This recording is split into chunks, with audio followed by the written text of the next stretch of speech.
श्री ममुआरा आहिर समाज द्वारा आयोजित Ahir premier league season 2 night cricket tournament स्मृति कप 2025ની ફાઇનલમાં ક્રિકેટ મેચમાં એલવીસી મમુઆરા ગામની ટીમ ચેમ્પિયન બની છે।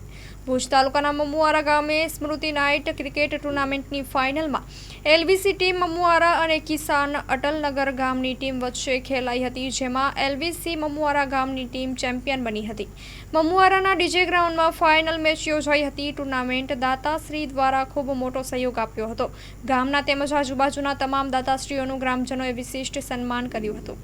સ્મૃતિ નાઇટ ક્રિકેટ ટૂર્નામેન્ટની ફાઇનલ મેચમાં એલવીસી ટીમ ચેમ્પિયન બની હતી, જ્યારે કિસાન અટલનગર ગામની ટીમ રનર્સઅપ બની હતી। તમામ ખેલાડીઓને ઇનામો આપી પ્રોત્સાહિત કરવામાં આવ્યા હતા। Man of the match LVC team Pankajbhai Changa રહ્યા હતા।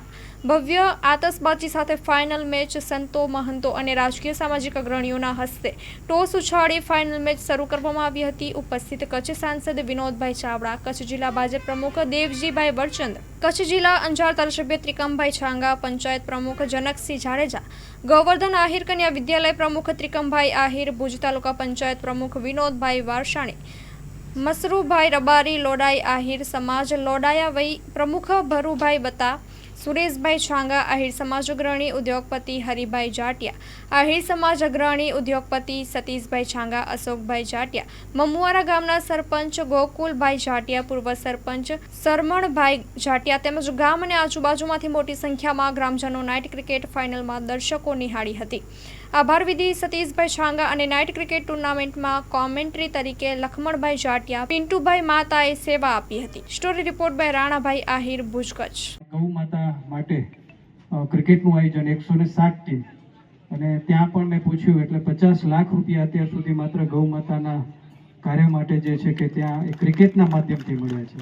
આજે આપણે આપણા આ બધા જ આપણી વચ્ચે દિગ્વંત આત્માઓ નથી, એની સ્મૃતિમાં રમાડી છીએ, એટલે આ એક ક્રિકેટ માધ્યમ બને છે। હમણાં જેમ સાહેબે અને દેવજીભાઈએ કીધું કે કોઈ ના કોઈ માધ્યમ બનતી હોય છે ક્રિકેટ માટે, ક્રિકેટરો માટે, ખેલાડીઓ માટે, મનોરંજન, રમત માટે, અને ગામડામાં તો આનો એક અલગ ક્રેઝ છે।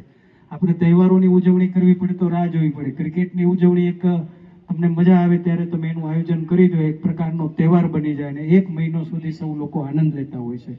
અને ક્રિકેટ એ આનંદનો જ વિષય છે આપણા માટે, અને એમાં જોડાતું હોય છે કંઈક આપણે એને અલગ રીતે જોડતા હોય છે। અને આપણા દેશના વડાપ્રધાન શ્રી નરેન્દ્ર મોદી સાહેબ, જેમણે સ્પોર્ટ્સને હંમેશા મહત્વ આપ્યું છે અને આવા ખેલના માધ્યમથી યુવાનોનો એકતા સંગઠન અને આપણા શરીરની સ્ફૂર્તિ રહે, તંદુરસ્તી રહે, તો સરસ મજાનું કચ્છભરમાં આવા અનેક જગ્યાએ આવા આયોજનો થાય છે। આજે જેમ હમણાં જ અહીંથી વાત થઈ, મને બી કલ્પના નહોતી 571 ટીમ, કદાચ આ ભારતની સૌથી મોટી પહેલી ટુર્નામેન્ટ થશે લાંબી ચાલનારી, કે કદાચ 90 દિવસથી વધારે સમય ચાલશે।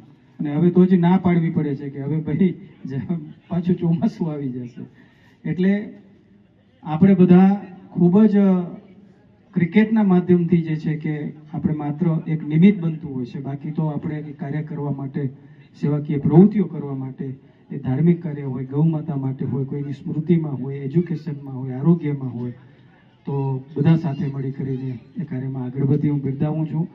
આ એક નમૂનો છે।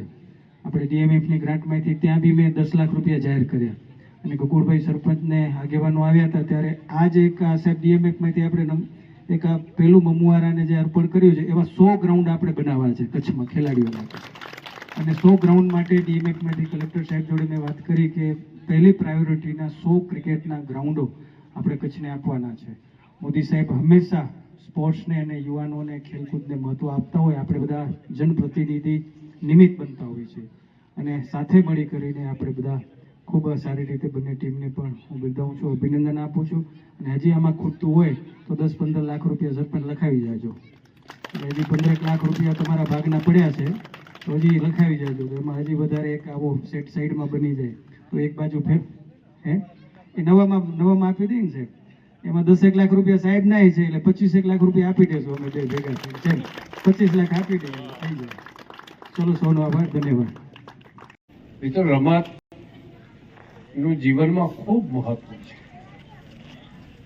જેમ માખણને દહીંને વલોવીને એમાંથી જે કંઈ નવનીત નીકળે છે, એવા જ પ્રકારનું જીવનને ઉપયોગી નવનીત આવા પ્રકારની પ્રવૃત્તિઓથી નીકળતું હોય છે।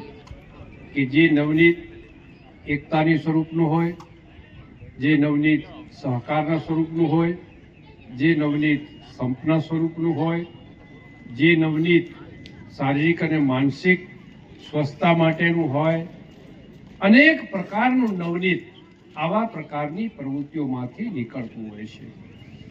જ્યારે આવા પ્રકારની ટુર્નામેન્ટની પૂર્ણાહુતિ થાય અને એનું સર્વેયું કાઢીએ ત્યારે ખ્યાલ આવે કે ખૂબ અનેક રીતે આ બાબત આપણા માટે ખૂબ ઉપયોગી. હમણાં હું વિનોદભાઈને પૂછતો હતો સાહેબ કે સાંસદ શ્રી ખેલ સ્પર્ધામાં કેટલી ટીમો છે?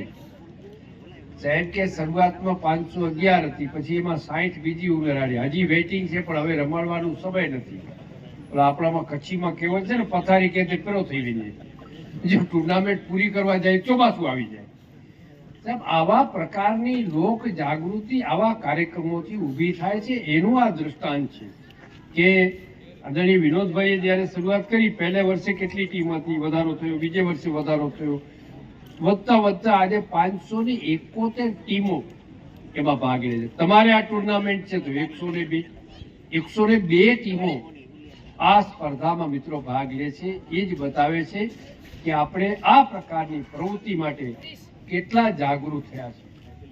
આના દ્વારા જે કંઈ એકતાની, સહકારની, મિત્રતાની, પરિચયની, પ્રવૃત્તિની, પ્રકૃતિની અનેકવિધ અસરો આવા પ્રકારના જ્યારે કાર્યક્રમોથી આવતી હોય છે, આવતા દિવસોમાં આ કાર્યક્રમથી શારીરિક શોષણ તો ખરું જ, રમતગમતથી હેલ્ધી થાય, પણ હેલ્ધી શારીરિક સ્વાસ્થ્યની સાથે સાથે અન્ય બાબતોમાં પણ આ પ્રવૃત્તિ ઉપકારક બને.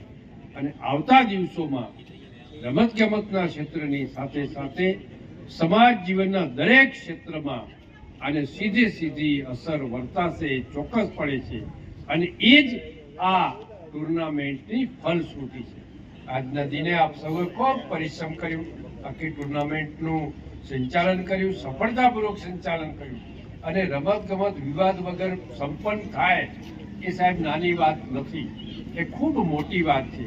આજે આ જ્યારે આ ટુર્નામેન્ટ આ વર્ષ પૂરતી જ્યારે સંપન્ન થઈ રહી છે, ત્યારે તમામ આયોજકોને, ગ્રામજનોને અને આ પ્રવૃત્તિમાં જે કંઈ પ્રત્યક્ષ કે પરોક્ષ સહકાર આપ્યો છે એ તમામ મિત્રોને અભિનંદન આપી આવતા દિવસોમાં પણ આવી જ સહકાર અને સફળતાની નવી ઊંચાઈઓ સર કરવામાં અગ્રેસર થઈએ એવી અભ્યર્થના સાથે વિરમું છું. અસ્તુ. ભારત માતા કી જય.